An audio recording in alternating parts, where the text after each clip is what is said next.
The European Commission, the European Union's cabinet government and executive body have announced the launch of its newest regulatory sandbox for blockchain and distributed ledger technology. The newly established European Blockchain Regulatory Sandbox was established to establish a pan-European regulatory framework to promote legal certainty for blockchain-based projects. It is made possible by a consortium that includes Bird and Bird, OXYGY, WB Node and Spindocs. The Digital Europe program provided funding for the creation of the sandbox.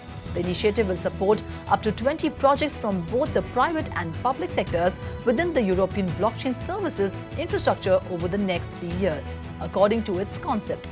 Independent academic experts will oversee the whole process. Projects will be selected through calls for expression of interest. Every year, the most innovative regulator participating in the sandbox will also be awarded a prize, the EC stated in the press release. Although the Basel Committee on Banking Supervision's global regulatory framework will not become legally binding until 2025, the European Central Bank expects banks in the European Union to begin imposing limits on Bitcoin holdings in the meantime.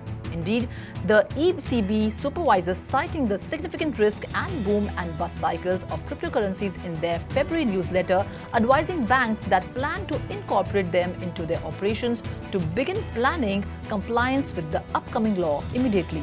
As a reminder, the Bank of International Settlements recently proposed that banks assign unbacked digital assets such as Bitcoin the highest possible risk weight of 1,250%, which means they must issue capital equal to their crypto holdings and limit those holdings to 1% of their core capital. The Kansas legislature is considering a new bill that would impose a $100 limit on cryptocurrency donations for use in any primary or general election. Should the bill pass, this cap would be based on the fair market value of the cryptocurrency at the time it is received by the payments processor. The bill also proposes much stricter rules for how crypto can be used in Kansas political campaigns.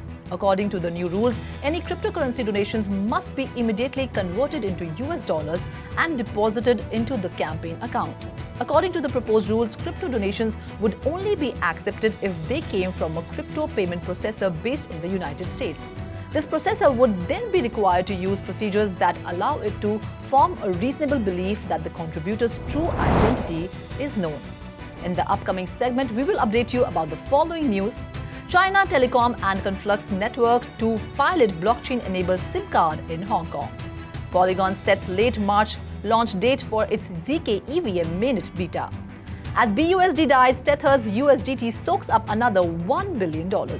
Stay tuned for more updates.